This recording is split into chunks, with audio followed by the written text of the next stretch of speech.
Study rider return চ্যানেলে সকলকে স্বাগত। আজ সপ্তম শ্রেণীর রায় মার্টিন প্রশ্নবিচিত্রা 2025 এই বইটি থেকে পেজ নাম্বার 220 পরিবেশ ও বিজ্ঞান বিষয়ের তৃতীয় পর্যায়ক্রমিক মূল্যায়নের 10 নম্বর স্কুল অর্থাৎ বেহালা গার্লস হাই স্কুল এইচএসের প্রশ্নপত্রটি আমি তোমাদের সাথে আলোচনা করব। এর আগে 9 পর্যন্ত স্কুলের প্রশ্নপত্র আমি সমাধান করে দিয়েছি, তোমরা যারা সেই ভিডিওগুলি দেখোনি তারা অবশ্যই দেখে নিও। তো চলো শুরু করা যাক। Physical science. একের দাগে সঠিক উত্তরটি নির্বাচন করো। 1, সমতল আয়নার সঙ্গে লম্বভাবে কোনো আলোকরশ্মি ওই আয়নার ওপর আপতিত হলে প্রতিফলন কোণের মান হবে 0 ডিগ্রি। 2, একটি দণ্ডচুম্বককে 3টি টুকরো করা হলো, 3টি টুকরোই চুম্বক থাকবে। 3, কোনটি তড়িৎ কোষের চিহ্ন? এতে যেটা রয়েছে সেটা হচ্ছে তড়িৎ কোষের চিহ্ন। 4, জীবাশ্ম জ্বালানি থেকে পাওয়া যায় তাপ শক্তি। 5, টর্চের সেলকে বলা হয় প্রাইমারি সেল। 6, সূচিছিদ্র ক্যামেরার ছিদ্র বড় হলে প্রতিকৃতি অস্পষ্ট হবে। 2 এর দাগের 1-এ রয়েছে, এক কথায় উত্তর দাও। সাদা আলোর বিচ্ছুরণকে কি বলে? আলোর বিচ্ছুরণ বলা হয়। এর উদাহরণ হচ্ছে রংধনু। 2, দেয়ালে আলো পড়লে কী ধরনের প্রতিফলন হয়? বিক্ষিপ্ত প্রতিফলন। 3, আয়নায় পি, সি, এ ও এস অক্ষরগুলির মধ্যে কোনটির পার্শ্বীয় পরিবর্তন ঘটবে না? এ। 4, ম্যাগনেট কথাটি কোন শব্দ থেকে এসেছে? ম্যাগনেসিয়া। 5, ফিলামেন্ট নেই এমন একটি বৈদ্যুতিক বাতির নাম লেখো। এলইডি। 6, বৈদ্যুতিক বাল্বে কোন শক্তিতে রূপান্তরিত হয়? তড়িৎ শক্তি আলোক শক্তিতে রূপান্তরিত হয়। 7, একটি চুম্বকের জ্যামিতিক দৈর্ঘ্য 10 সেন্টিমিটার হলে তার চৌম্বক দৈর্ঘ্য কত? দণ্ডচুম্বকের জ্যামিতিক দৈর্ঘ্য 10 সেন্টিমিটার, তাহলে দণ্ডচুম্বকটির চৌম্বক দৈর্ঘ্য হবে জ্যামিতিক দৈর্ঘ্য ইন্টু 0.85। এটা 8.6 হবে তোমাদের টেক্সট বই অনুযায়ী। তাহলে সমান 10 সেন্টিমিটার ইন্টু 0.86। তো এটাকে যদি আমরা গুণ করি তাহলে পেয়ে যাবো 8.6 সেন্টিমিটার। পরের প্রশ্নে রয়েছে, একটি লোহার টুকরোকে একটি শক্তিশালী চুম্বকের সামনে আনলে তা সাময়িকভাবে একটি চুম্বকের মতো আচরণ করতে পারে। এটি চুম্বকের কোন ধর্মের জন্য হয়? আবেশী ধর্ম। 9, ইলেকট্রিক ইস্ত্রিতে কোন তার ব্যবহার করা হয়? নাইক্রোম তার। 10, কয়লা ও পেট্রোলিয়াম কী ধরনের জ্বালানি? জীবাশ্ম জ্বালানি। 3 এর দাগে সংক্ষিপ্ত উত্তর দাও। 1, তড়িৎচুম্বকের শক্তি বৃদ্ধির 2টি উপায় উল্লেখ করো। 1 নম্বর, তড়িৎবাহী তারের কুণ্ডলীর পাক সংখ্যা বাড়িয়ে, আর 2, তারের মধ্য দিয়ে প্রবাহিত তড়িতের পরিমাণ বৃদ্ধি করে তড়িৎচুম্বকের শক্তি বাড়ানো যায়। 2 এর দাগে রয়েছে, চুম্বকের প্রধান 2টি ধর্ম লেখো। চুম্বকের প্রধান 2টি ধর্ম হলো, 1, চুম্বকের সর্বদা 2টি বিপরীত মেরু থাকে, এই মেরু দুটি হলো উত্তর মেরু ও দক্ষিণ মেরু। আর 2, চুম্বকের আকর্ষণ ধর্ম আছে। 3 এর প্রশ্ন, নিয়মিত ও বিক্ষিপ্ত প্রতিফলনের মধ্যে 2টি পার্থক্য লেখো।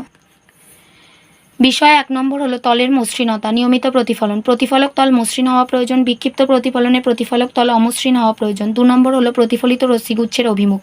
নিয়মিত প্রতিফলন, প্রতিফলিত রশ্মিগুলি নির্দিষ্ট দিকে যায়। বিক্ষিপ্ত প্রতিফলন, প্রতিফলিত রশ্মিগুলি বিভিন্ন দিকে ছড়িয়ে পড়ে। 4 এর প্রশ্ন, কোনটি সুপরিবাহী ও কুপরিবাহী পদার্থ লেখো। লোহার পেরেক আর চাবি হলো সুপরিবাহী পদার্থ, চিনেমাটি আর প্লাস্টিক হলো কুপরিবাহী পদার্থ। 5 এর দাগে রয়েছে, অপ্রচলিত শক্তির 2টি সুবিধা উল্লেখ করো। অপ্রচলিত শক্তির 2টি সুবিধা হলো, 1 নম্বর, অপ্রচলিত শক্তি উৎসগুলি সহজলভ্য। 2, এটি পুনর্নবীকরণযোগ্য অর্থাৎ বারংবার শক্তি উৎপাদনের কাজে ব্যবহার করা যায়। 4 এর প্রশ্ন, যে কোনো 2টি প্রশ্নের উত্তর দাও। 1, 2টি বাল্ব, একটি সুইচ অফ অবস্থায় ও 4 সেলযুক্ত ব্যাটারির একটি বর্তনী আঁকো। প্রতীক চিহ্ন ব্যবহার করবে। এই যে চিত্রটা দেখতে পাচ্ছ, এটা তোমাদের আঁকতে হবে। 2টো বাল্ব রয়েছে, এখানে 4 সেলযুক্ত ব্যাটারি রয়েছে, যেখানে এটা মাইনাস আর এটা প্লাস। এখানে সুইচ অফ অবস্থায় রয়েছে এবং তার দেওয়া আছে। তো চিত্র হচ্ছে এখানে মুক্ত বর্তনী। 2 এর প্রশ্ন, আলোর প্রতিসরণের চিত্র লঘু থেকে ঘন মাধ্যমে অঙ্কন করে আপতিত রশ্মি, প্রতিসৃত রশ্মি, আপতন কোণ, প্রতিসরণ কোণ, অভিলম্ব ও বিভেদতল চিহ্নিত করে দেখাও। প্রথমত তোমাদের এই চিত্রটা অঙ্কন করতে হবে। লঘু মাধ্যম থেকে ঘন মাধ্যমে আলোর প্রতিসরণের চিত্র করার পর এখানে আপতিত রশ্মি হচ্ছে এ ও, প্রতিসৃত রশ্মি হচ্ছে ও বি, আপতন কোণ হলো এ ও ই অর্থাৎ আই, প্রতিসৃত কোণ বা প্রতিসরণ কোণ হবে বি ও এফ বা আর, অভিলম্ব হচ্ছে ই এফ, আর বিভেদতল হচ্ছে সিটি। 3 এর প্রশ্ন, একটি পরীক্ষা দ্বারা দেখাও যে চুম্বকের দিক নির্দেশ ধর্ম আছে। একটি দণ্ডচুম্বককে একটি থার্মোকলের টুকরোর ওপর বসানো হবে এবং থার্মোকলের টুকরোটিকে একটি প্লাস্টিকের জলভরা পাত্রে ভাসিয়ে দিতে হবে।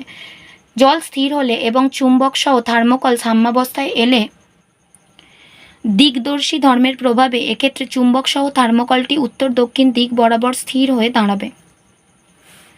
চুম্বক সহ থার্মোকলটিকে এই সাম্যাবস্থান থেকে বিচ্যুত করা হলেও দিকদর্শী ধর্মের কারণে তা আবার পূর্বের অবস্থানে ফিরে আসতে চাইবে, অর্থাৎ সাম্যাবস্থায় সেটি আবার নিজেকে উত্তর দক্ষিণ অভিমুখে স্থাপন করবে। স্বাধীনভাবে ভাসমান বা অবাধে ঝুলন্ত কোনো চুম্বক শলাকা সর্বদা নিজের অক্ষকে পৃথিবীর চৌম্বক উত্তর দক্ষিণ অভিমুখ বরাবর স্থাপন করতে চায়। চুম্বকের এই প্রবণতাকে বলা হয় দিকদর্শী ধর্ম বা দিক নির্দেশক ধর্ম। আমি যেভাবে স্টেপ বাই স্টেপ অ্যান্সারটা বললাম সেইভাবে তোমরা কিন্তু খাতায় এটা নোট ডাউন করে নেবে, কারণ এটা বইতে নেই। এরপরে আমরা লাইফ সায়েন্সের পার্টে চলে আসছি। 1 দাগে সঠিক উত্তরটি নির্বাচন করো। 1, ফুলের যে অংশটি ফলে পরিণত হয় সেটি হলো ডিম্বাশয়। 2, কাণ্ডের যে জায়গা থেকে শাখা বেরোয় সেই জায়গাটি হলো পর্ব। 2 দাগে শূন্যস্থান পূরণ করো। 1, আমের মধ্যত্বক অংশ আমরা খেয়ে থাকি। 2, একটি একক পত্রের উদাহরণ হলো অশ্বত্থ পাতা। 3 দাগে ঠিক বাক্যের পাশে টিক আর ভুল বাক্যের পাশে কাটা চিহ্ন দাও। 1, উদ্ভিদের কাণ্ডে স্থায়ী অঞ্চল দেখতে পাওয়া যায়। ভুল। 2, উদ্ভিদের কাণ্ড ও পাতার মাঝে যে কোণ তৈরি হয় তাকে কক্ষ বলে। সত্য বা ঠিক। 4 দাগে একটি বা দুটি বাক্যে উত্তর দাও। 1, দুটি উদ্ভিদের নাম লেখো যাদের মূল আমরা খাদ্য হিসেবে খাই। মূলো আর গাজর। 2, দুটি উদ্ভিদের নাম লেখো যাদের পাতার রস আমরা ওষুধ হিসেবে ব্যবহার করি। নিম, তুলসী। 3, জবা পাতায় কী ধরনের শিরাবিন্যাস দেখতে পাওয়া যায়? জালিকাকার শিরাবিন্যাস। 4, বেলের শাখাকণ্টক কী? রূপান্তরিত বায়বীয় কাণ্ড, অর্থাৎ কাণ্ড শাখা কাঁটায় রূপান্তরিত হয়েছে। 5 দাগে বেমানান শব্দটি খুঁজে বের করে লেখো। মূলো, আলু, বিট, গাজর। এখানে আলু হবে কারণ আলু হচ্ছে কাণ্ড, আর বাকি 3টে যে রয়েছে মূলো, বিট আর গাজর এগুলো হচ্ছে মূল।